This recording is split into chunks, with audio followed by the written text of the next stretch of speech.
Recording in Okay, great. So our two main topics for today are talking about the Love Your Block grant. So this is a city-sponsored grant for roughly $500 up to $1,500. So we'll be talking about how to apply for that, how we, the Hampden Community Council, can support you in that. And then we'll move on to news about the Flamingosaurus. We're delighted to have the artist with us. So we'll hear about the news and take a vote about HCC formally supporting the proposals. We want your feedback. We'll have an opportunity for questions around that. There are quite a number of zoning updates. We're really squishing that to the end to keep it moving pretty quickly. And then we're, as always, happy to have updates from partners. There is, quickly though, I did want to share some really wonderful news. That the Hampden Fire Fund that we did in partnership with the Hampden Family Center, it raised over $30,000. So huge congratulations for the mutual support that went out to the families who were affected. So a few statistics. So the fire fund is now officially closed.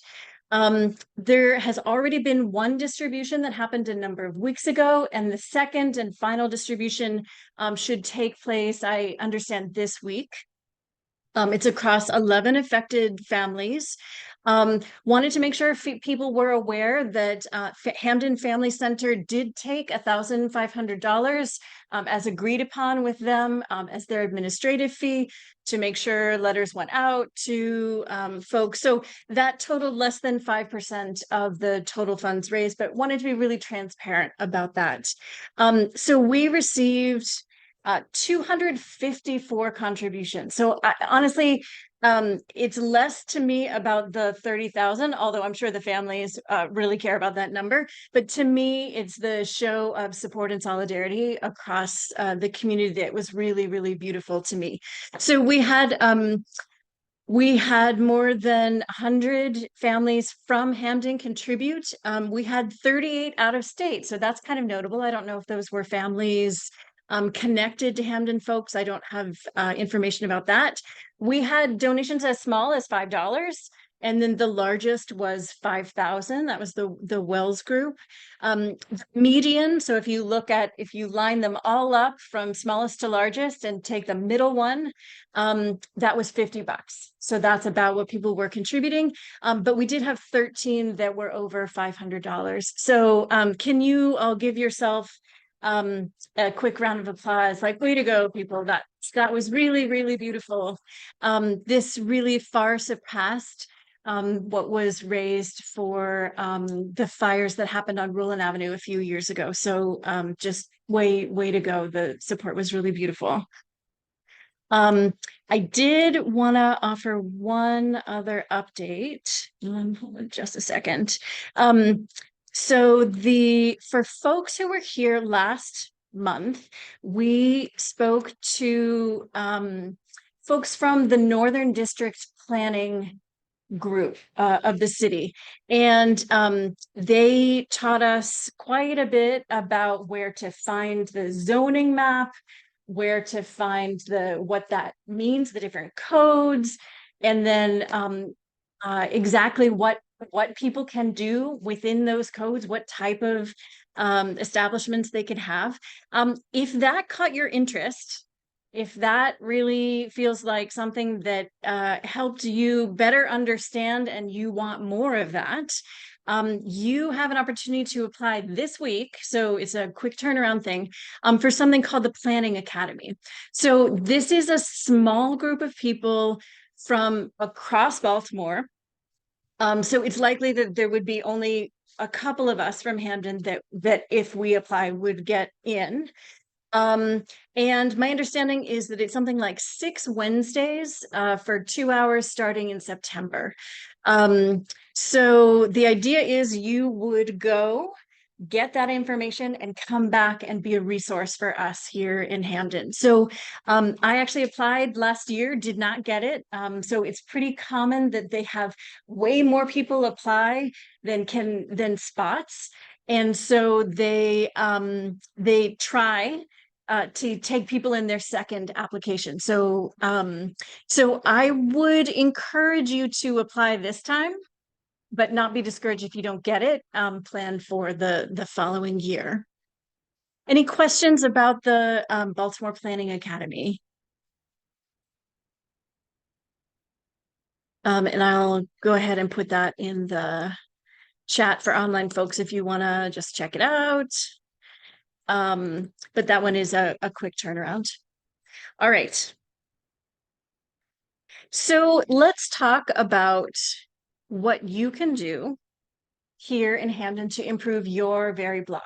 So the city has come out with something called Love Your Block grants. And as I mentioned, they're about $500 to $1,500. And I know this is a little small. I'm going to try and make it bigger for you. Okay, so the four things here that are, let's see, the four things listed are for creating green spaces, maintaining tree pits or sprucing up neighborhood signs. It could be for removing graffiti and litter around certain places, and sprucing up pathways. So this is not for individual homes to kind of spruce up their particular lot, but something that benefits the community. I note here that there's something about installing bike racks or other types of things. So if any of these things appeals to you, if this feels like a good connection to something you've already been wanting to do. So I know that there's someone connected to the Hampden Christian School who were already in dialogue about connecting whether this could be under this grant. I don't have an answer, but it seemed, hi, welcome. So I don't have an answer. I think we're going to have to actually walk and see the property to see if it applies, but let's do that. Okay. Things that will make your application more attractive for the folks that approve is that you want to show how you're encouraging community participation. So basically, have you connected to other people on your block about doing this? Is this an opportunity for you to all get together and plant the bulbs or whatever it is together? Projects need to be completed by December 1st. So I think it's September 17th through December 1st. There is a mandatory orientation. Basically, I think it's going to be about here's how to turn in your receipts for the things that you've purchased. And that orientation is on September the 7th. So you can already put that on your calendar. And then reports are due by December 15th. And I think this is the type of thing where if there were photos that were attached to the application of here's what we're talking about, here's the before, because I think they want to be able to show here's the before picture and here's the after picture. Bonus points for having smiling people together around the project. We have already heard back from somebody that was on the south end of Keswick. And so we'll be working with her. This is something that we will do in partnership with Wyman Park for those spaces that are in their area. I feel like this is a really great opportunity, but it is something that will need to be initiated by you all. So how does HCC play into this? Well, we will act as your fiscal sponsor. So as you get your application together, I think there are three things that you need from us. It's pretty standard paperwork. It's the proof that we are a nonprofit organization. It's our tax ID number and a letter of support from us saying, yes, this is a great project. These are good people. Let's do it. Please fund them. So we are really happy to work with you to get that paperwork in. If you think you might do this, I would request that you reach out to us on the early side. We can probably do last minute things, but it'd be really great to know, like, okay, we're probably going to hustle on 1, 2, 3 applications versus, oh no, there's going to be last minute for like, say, 7, 10, etc. So if you're thinking about this, please just send a quick little email, hccpresident@gmail.com. Hey, we're thinking about this, and then we can start the dialogue early this month. Applications are, I believe it was August 1st. Let me go back up to the top. Yeah.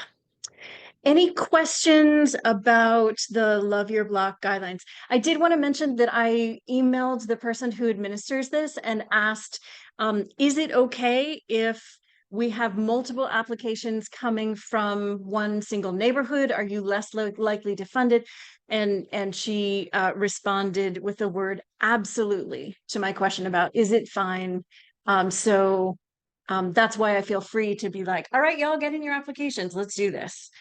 Because of her response.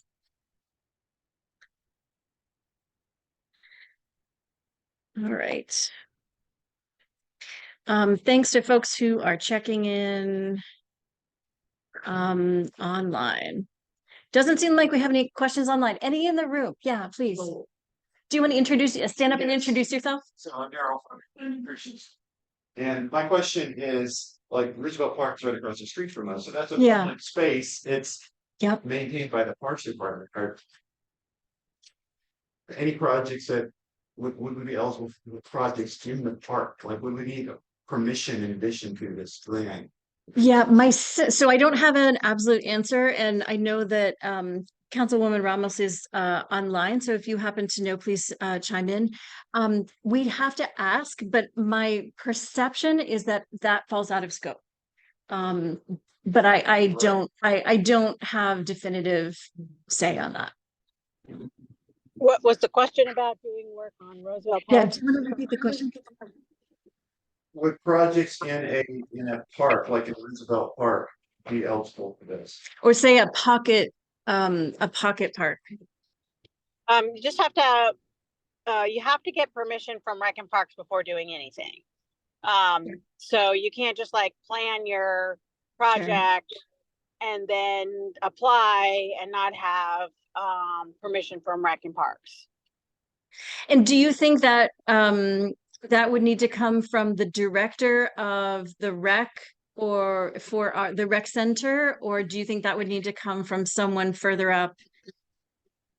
Oh no, it definitely needs to come from the department. Okay. Yeah. And depending on the project, the councilman or myself can help figure out who's the right person to get the permission. Yep. Great. But I mean, the program is definitely more geared towards like beautification on blocks, to bring people together. So. Great. Thanks, Councilwoman. Any other questions about what might work?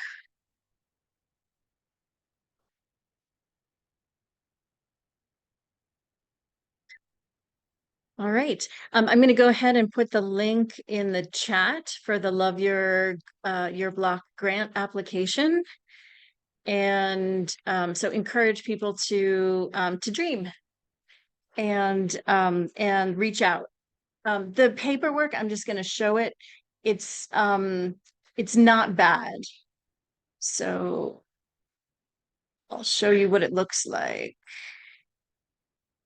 So your name, the organization. So Hampden Community Council information goes here as your fiscal sponsor.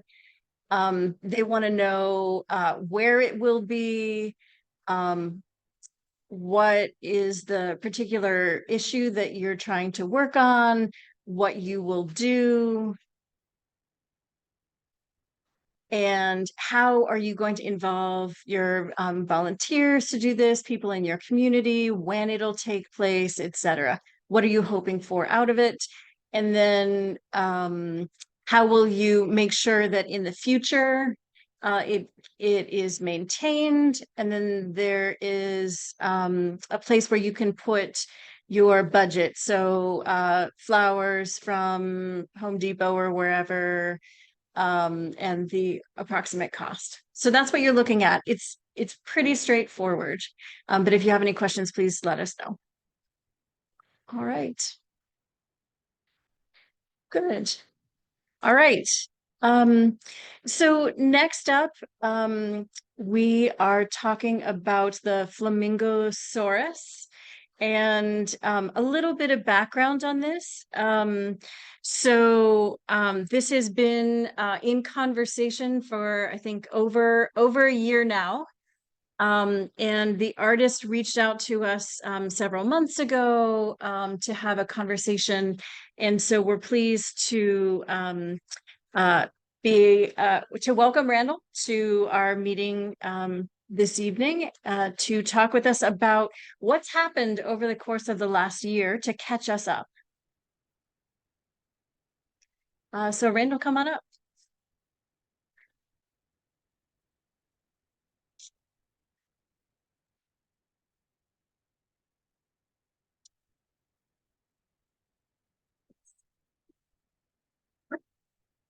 Hello, everyone. My name is Randall Gornowich, and I live near the Hood. My backstory is in 1997, I started decorating the facade of the building at where the Cafe Hun used to be, 1002 West 36th Street. And then in 2002, I created a flamingo on the facade of the building. And it was to welcome the mayor's Christmas parade. And I tied it to the holiday with a sign that read "Fla la la la la la la la mingo." The original was created out of old bed sheets, tomato cages, leftover plywood, and a Martha Stewart recipe. It was designed to last about 6 months because all the other decorations I had done lasted 6 months. 7 years later, the city decided to tax it, which didn't work out so well. I came to town, I climbed up there and I checked it, and it needed to come down anyways. So late in the night, some friends and I took it down, brought it down the street and cast it in the neighborhood at Fox Industries into fiberglass. The original design changed a little bit, but it had the exact same footprint. That lasted up until 2023. It was it earlier this year? No, 2022 maybe. The last 5 years it was up there, I got the bright idea of changing the hair on it. And then the last 3 years, I had transformed her into a Flamingosaurus. When she came down, that was exactly what she was for the last 3 years. I accepted that it was over for a little bit of time, but friends kept asking me, what happened to it? What happened to it? And I walked down the street and I sat on a bench in Roosevelt Park and I thought, it could come back and it could come back here. A friend of mine wrote a wonderful grant proposal to the Maryland State Arts Council, and we received a $10,000 planning grant. I have to spend all of that money on just the planning of it, and I have been just running around like crazy, engaging people to try and help with this. At this point, I started an online petition and I'm up to 954 signatures. Now, it would not be fair to say all of those were from the neighborhood because they weren't. At current count, I have 140 signatures from the zip code 21211, and I have 15 where I actually took a petition door to door, because if the people that live directly across the park didn't want it, then more than likely there's not a chance that it would move forward in any way, shape, or form. The old flamingo had a footprint, I say it was 30 feet tall, that would be from the ground up to the top of the head. Add the extra few feet from the Flamingosaurus outline that was made in coroplast back then, it would be about 33 feet. The one that I'm proposing in Roosevelt Park would have the exact same footprint. You can see me with my beard at the time painting her. The actual body from the top of the head to the bottom is 17 feet. With the Flamingosaurus outline around it, it would be about 20 feet. This is not to scale. If you took me, I probably would only fit in the foot from the toe to the top of the foot. I am having an artist do the exact rendering right now. The goal would be to have it at a height where the bottom of the foot would be 13 feet in the air, which would make her about 42 feet tall. I have the outline of a Tyrannosaurus Rex around her because that would be a metal tube or pipe with a channel in it that would have the glowing LED lights. The plan for the lights would have it to be about as bright as a 60-watt bulb, which would be about 42 lumens. Other than that, she would be in the round and have more of the sleekness of plastic flamingo, with that same design that you see up there. The artist's rendering that's in progress right now would have some metal pipes that would actually hold the frame. Now, questions have been proposed to me. Well, what about the crime in the area? And my hope in its sincerest form is that this would be a conduit to build a stronger community, that more people would actually gather in the park, and perhaps even a small performance space would be around it. This, my original artwork that I made for this has her right in the middle, but I see her as sitting back a little further toward the back of the green area right there at the corner of 36th Street and Falls Road. What else can I say? We know that there are issues with graffiti there, and that's why I would want the bottom of the foot to be at least 13 feet high, because the normal basketball rim is 10 feet. I believe that would keep people from ever being able to get up on it. I'm imagining the pole where the initial stick is that it sits on being something a little larger, something similar to a pole that would hold a cell phone tower up. None of this is a done deal until the community chooses to support or not support it. Even the design would be perhaps a little bit different. I put this slide up there so you could see where the 21211, if you didn't know, it's right up in this area right here. So it is large, but that is where I got 140 of the signatures. This is a letter of support that I did receive, a unanimous vote from the Hampden Merchants Association. They can see the benefit of it being there.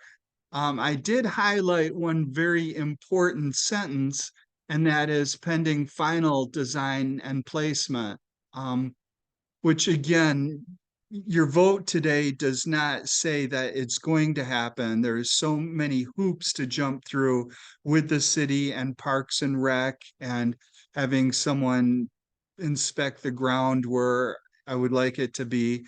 But the initial vote is really up to you on whether or not this is something that you would like to see in your neighborhood.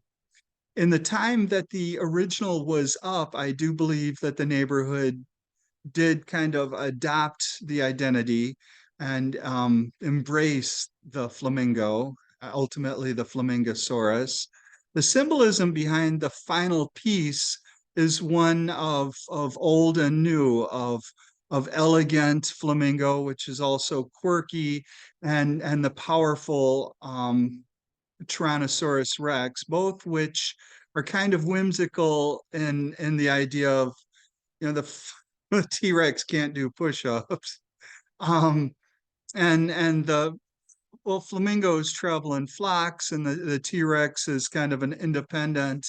And I really believe that all of these can be found in the symbolism of Baltimore City, and how it's changing, and how it is old, and it's been around for a long time. There's uh and sometimes it's a little bit scary, and many times it's fun and inviting. So this is why I would like to believe that it would be a wonderful addition to your neighborhood. So we do have a question online. The question is, are we to understand that it will be lit in fluorescent green each night? Will it be all night long? And what did neighbors say about the lights? The neighbors that I did speak with, they had no problem with it.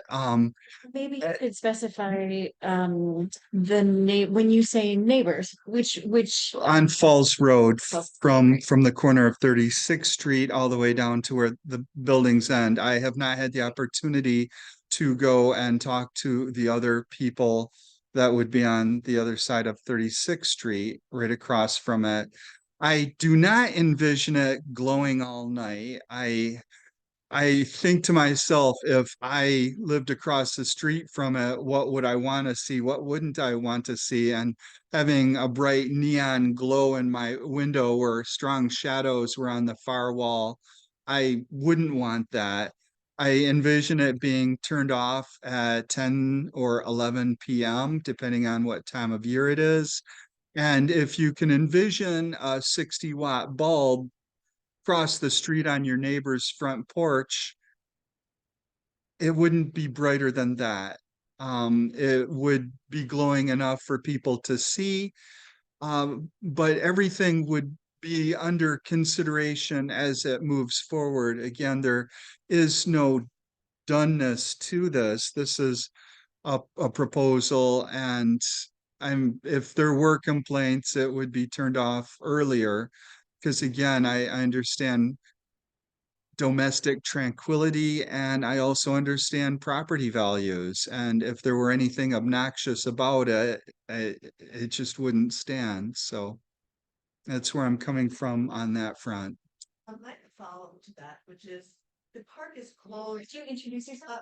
Sure, I'm Frances Butler. I live on Hickory Avenue. The park is closed at dusk.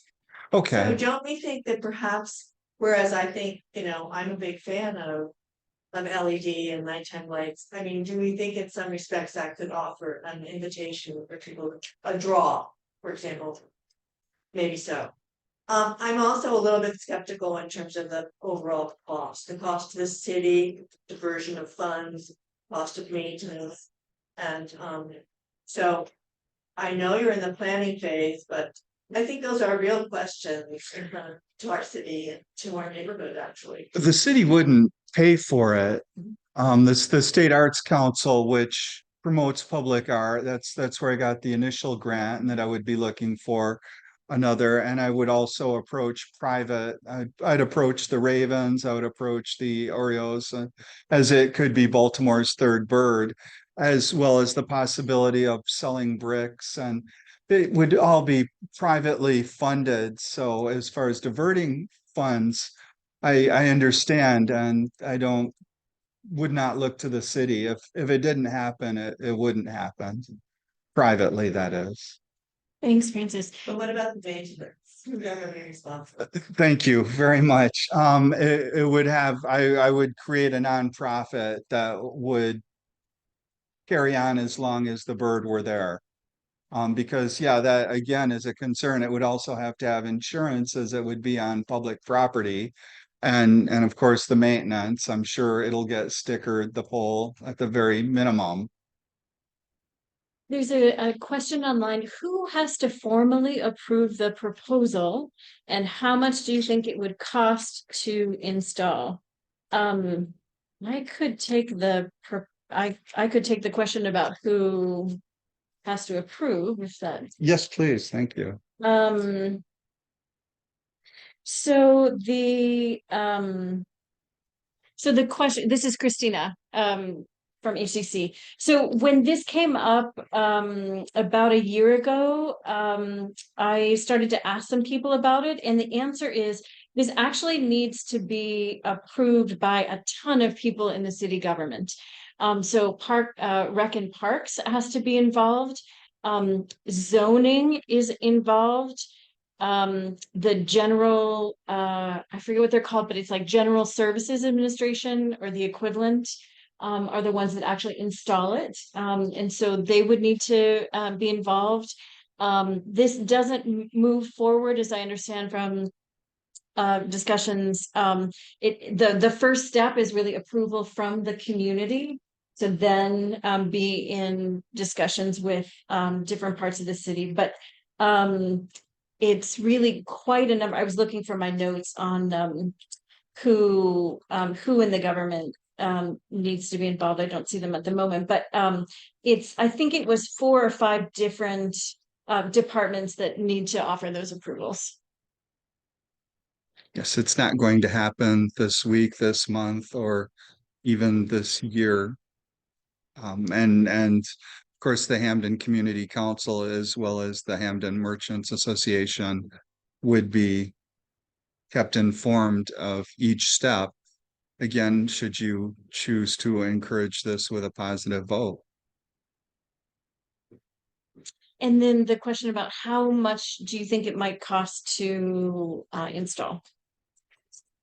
I've no idea. I know I'm setting myself up for a lot more work when it comes to the fundraising and getting together the nonprofit to maintain it as well as to make it happen. I just, I'm guessing it would be in the tens of thousands of dollars. So. And again, that would be privately funded rather than publicly funded. Any other questions for folks? Yeah, Jim. Yeah, Do you want to introduce yourself? yeah, my name's Jim Stipe. I live on Royal Avenue. And question, Randall, the sort of artist rendering that you had with the in place on the pole, is that specific place in the park? Is that where you were thinking, and where exactly is that? Because I can't quite picture. Is that right by the skate park? Yeah, the skate park is behind it. This is right there at the corner of 36th Street and Falls Road. I believe there used to be a kiddie pool right there underneath where it is. But I envision it being just a little bit further back. And the reason would be because people would be able to see it from 36th Street as well as Falls Road. Okay, thanks. So yeah, Daryl here from the Hampden Christian School. Our school is directly across the street from there. And we use the park pretty regularly, like 2 or 3 times a day. And we play in that circle 2 or 3 times a day, like using for group games, running across a circle. And it really would be nice to have someone else, as far as we're concerned. Sure. Would be somewhat of an impediment to the games. I hear you. I'm thinking again further back, closer to the sidewalk. I don't imagine the base of it would be larger than 5 or 6 feet. Cement. Do you mean further forward? Because we're on Falls Road side. And the skate park is beyond it. Well, If you mean back toward the skate park, yes, do you mean forward toward Falls Road? back toward the skate park. Just noting that I did hear from a resident who was not able to be here, but who expressed the same concern about people playing in that green space. There's a question or comment online. Has the artist considered a plan B and C for a different location if Roosevelt Park doesn't work out? My biggest hope is to keep it in Hampden. I am open to suggestions on where else it could be in Hampden.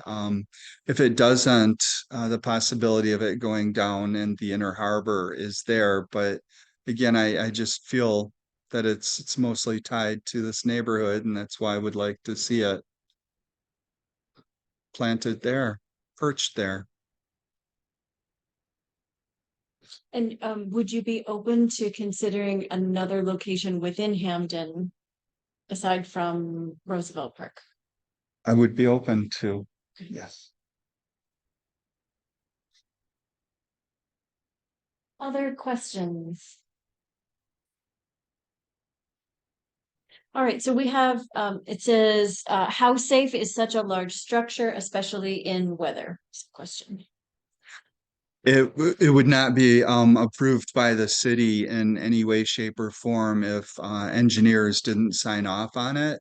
The next step for me is to have an artist rendering of it, and then engineers go to work and say this is how to build it correctly. And so as far as the safeness goes, it would have to be strong enough to withstand whatever the safety standards are for sculptures.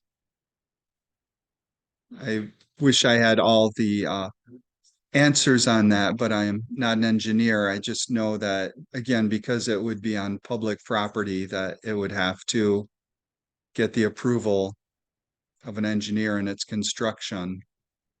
It's not going to be like the original one that I made out of tomato cages and bed sheets and a Martha Stewart recipe.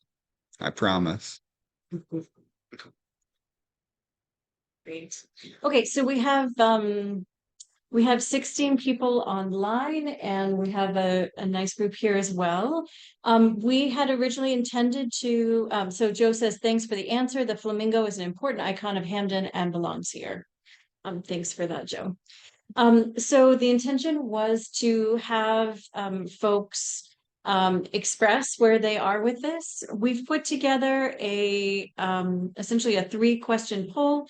The first is, so as you know, everyone is always welcome, residents, merchants, people in adjoining neighborhoods, come one, come all, everyone is welcome at these meetings. To vote on things like this, we ask that you have contributed as a dues paying member this calendar year. So I'll put a link in the chat for folks. And then for people online, for people in the room, if you have your a smartphone, you can feel free to use that.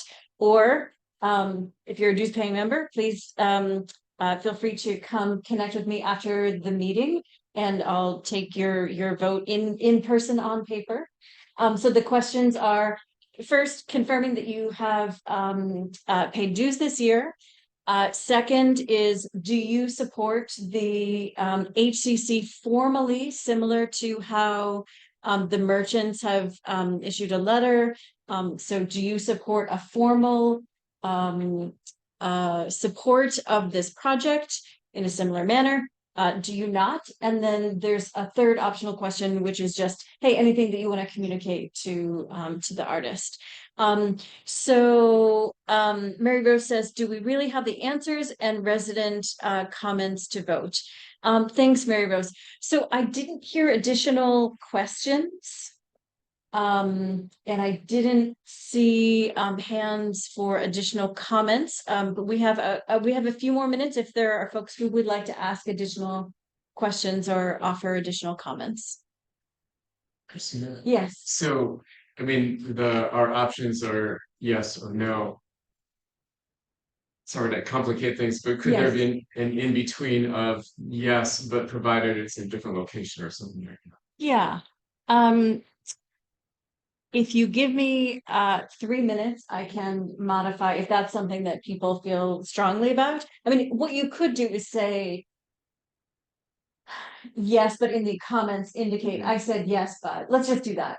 That's So if you said yes, but really you're supportive of the Flamingosaurus, but not in that location, so please indicate that in the comments and we can see yes and you feel free to put in comments if it's no and what might change your perspective on that.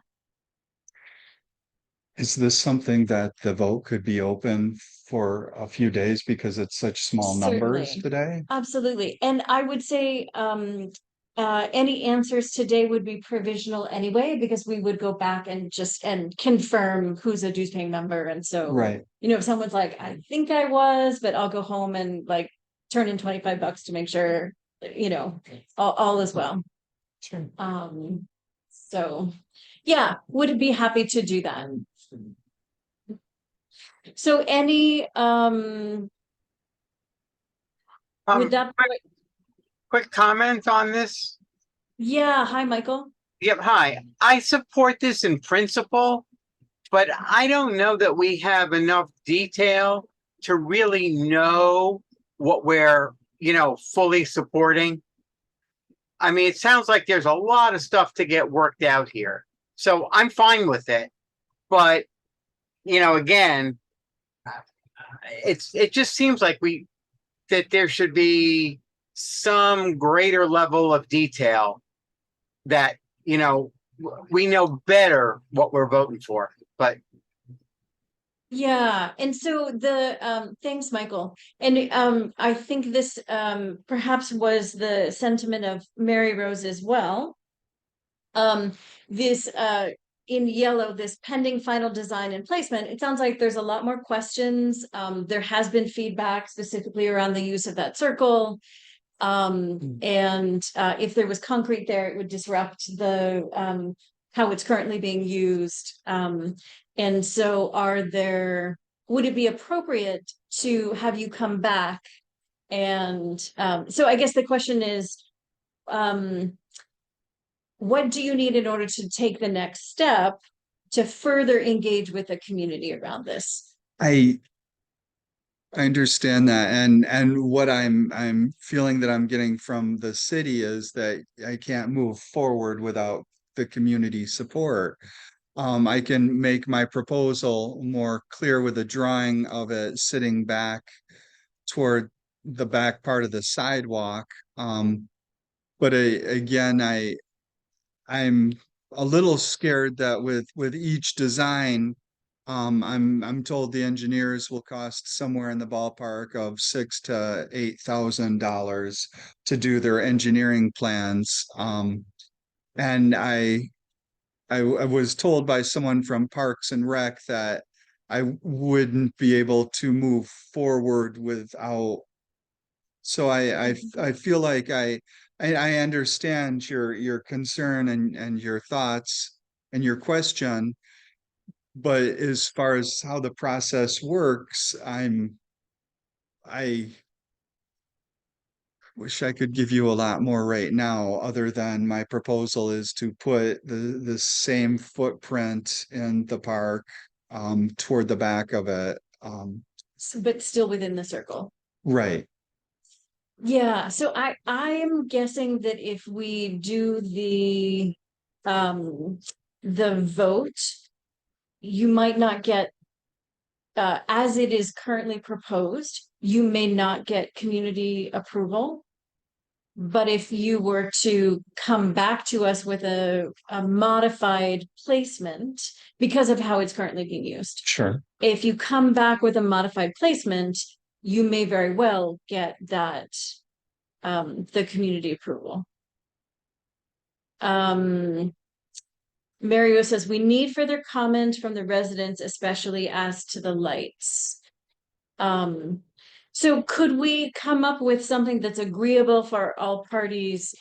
If you get input from folks along 36th, and we suss out if there's another place within Roosevelt Park that's not in that circle that would be disruptive to how it's currently being used multiple times a day. Sure. That then we could kind of reconvene in a way that would give you some support to move forward. Is that a workable Yes. compromise? Yes. Okay, how do folks feel about that? So we're saying agreement from folks on 36 about the lights. So Joe is saying, if we're reconvening, can we clarify the purpose of the vote? I think we would choose not to vote, is what I'm proposing, is that we would go far and broad when we have a proposal that is more amenable to folks. Lucy says, I appreciate Randall's considered approach to this and hope that we can find a good compromise because I would love for the Flamingo to be at home in Hampden. Yeah, I mean, I think there's I would just say my sense is that the Flamingosaurus is beloved. So it's really a matter of working out some of the details of how to make this work for the community. Yes. Take one quick comment Yeah. on the lighting. As somebody who lives on Falls Road, so the streetlights are on all night. And if you live on Falls Road, as you know, not just my block, but all the way down to Roosevelt, if you would likely not even be able to see anything past the glare on the streetlights. I mean, it's just straight up, it is what it is. So I would suggest that that is probably a very low level concern because it's, Yeah. I will bring the numbers on exactly what the lumens are for the street lights and the other Yes. lights and how, you know, this would glow. That sounds good. So if I might suggest that there be a meeting between you and the Hampden Christian school. thank you. I'm seeing the letters, but Yes. to identify what would be a good placement that would not interfere with how that space is currently being used. That'd be great. Sure. Great.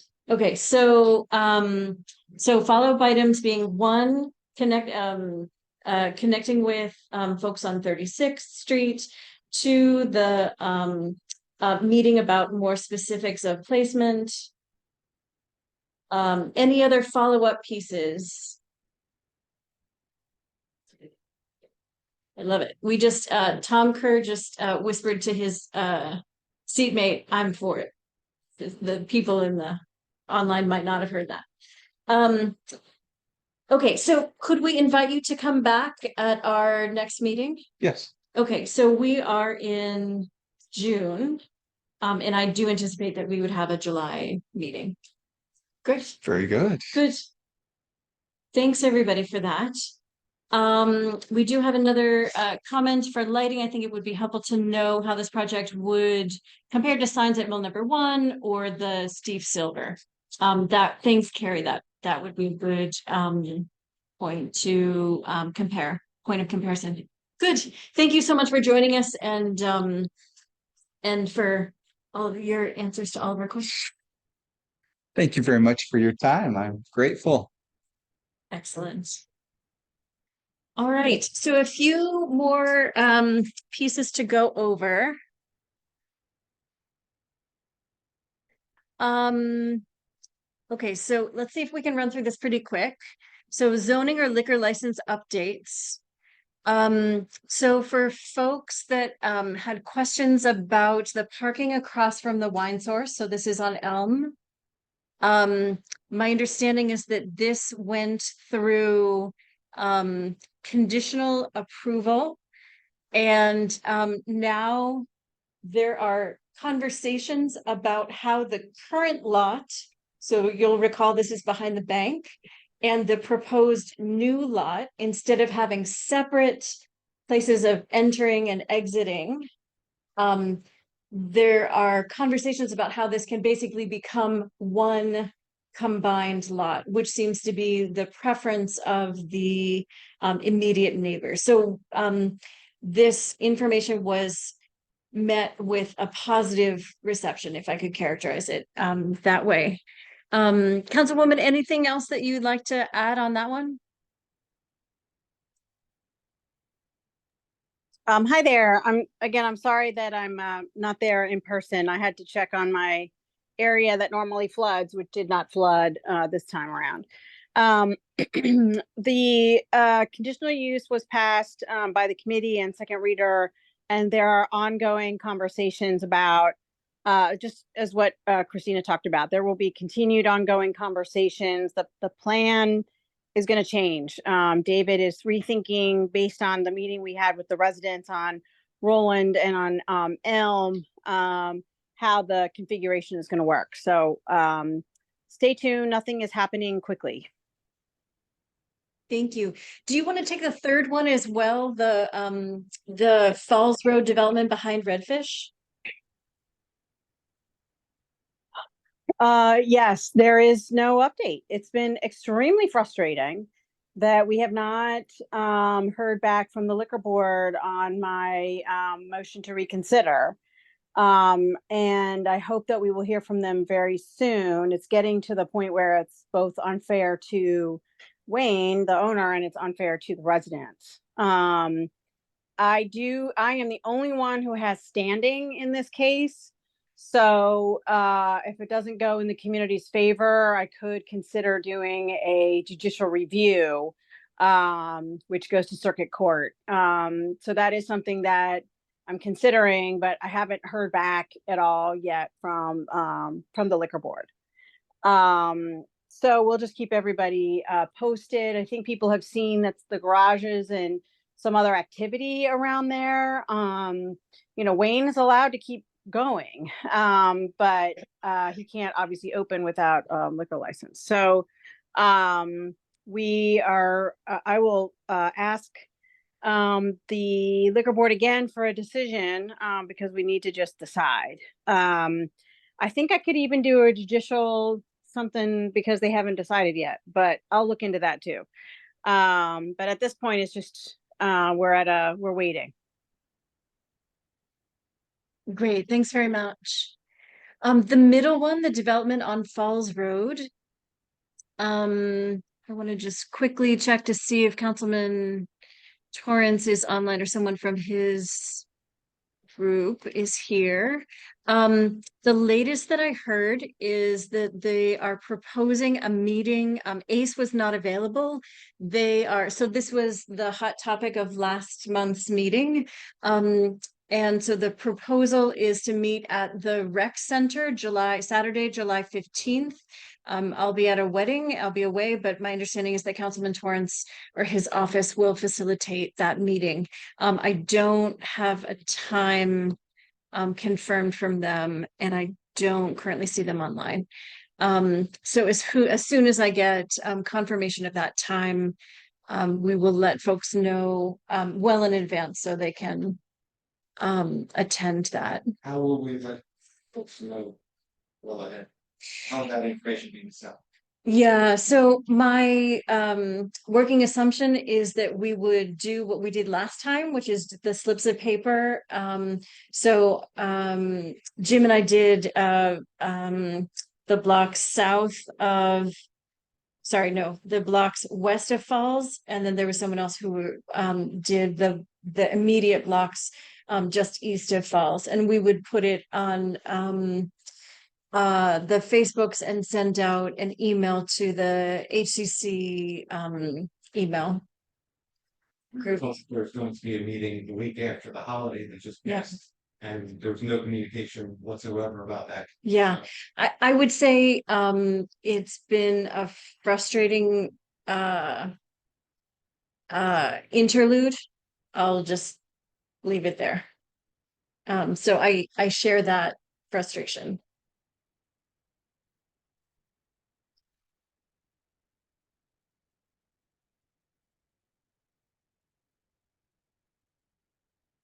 All right. One other item of note, we have two anchors of the community who are moving on. I think folks are well aware that the executive director of the Hampden Family Center, Ashley, is moving on. And then recently it was announced that the ACE principal, Principal D, is also moving on. So if you see them around in the neighborhood, please offer your thanks and well wishes to them as they move on. And we look forward to meeting and connecting with their replacements and figuring out a way to work with them constructively.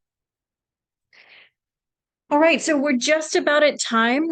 Any community partners who would like to offer additional comments?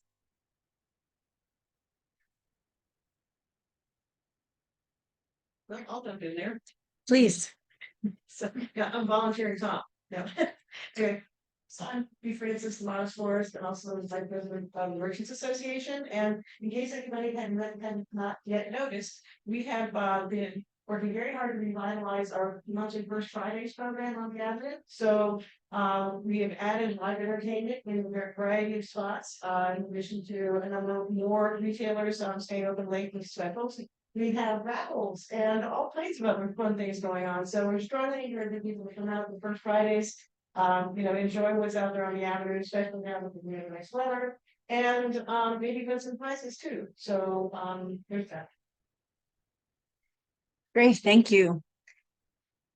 Wanted to make sure folks were aware we have on Thursday we're renewing HCC happy hours. You do not need to drink alcohol to participate. Please come on out. So 5 to 7 at Waverly. Come meet your neighbors and hear what's going on.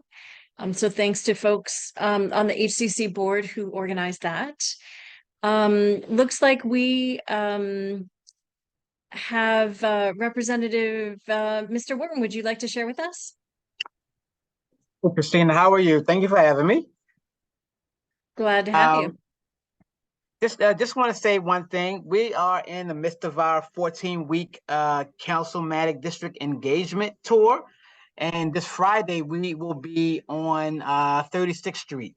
And we'll be, the whole community engagement team from the State Attorney's Office will be out there with our flyers about the citation docket and our flyers about our external affairs community engagement unit. And we're just going to be going from business to business, just talking about what the citation docket means as far as when it comes to how he's handling prosecuting low-level crimes and quality of life crimes, and what the citation docket means, and what it's going to look like as it pertains to community service hours that people will get if they get a citation, and the wraparound services that are going to be offered to them during the citation docket court session process. So just want to let you know that we're going to be out there this Friday from 10 to 4. I don't know if it's going to take that long, but we're going to be out there. We're going to have all our shirts on. You'll see us up and down 36th Street, going into every business, just to talk about what's going on with the State Attorney's Office when it comes to the citation docket and what we're doing as a community engagement team. We're going to be going from district to district. So we're going to be in the, I guess, /7 14th district this week. So. Great, thanks so much. All right, and in terms of other partners, Councilwoman, any last comments that you'd like to make as we wrap up? The only thing I would add to my other updates is just that the bookbindery, the chap hearing will definitely be August 8th.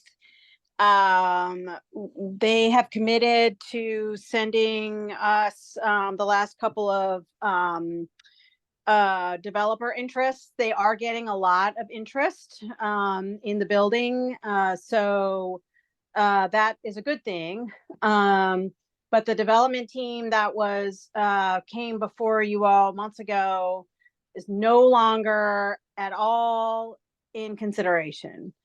So that's all gone, and they're working on another, based on what the criteria was that the community gave to them, to be able to get a new owner of the building. So we'll just keep everybody posted, but the chap hearing is definitely on August 8th.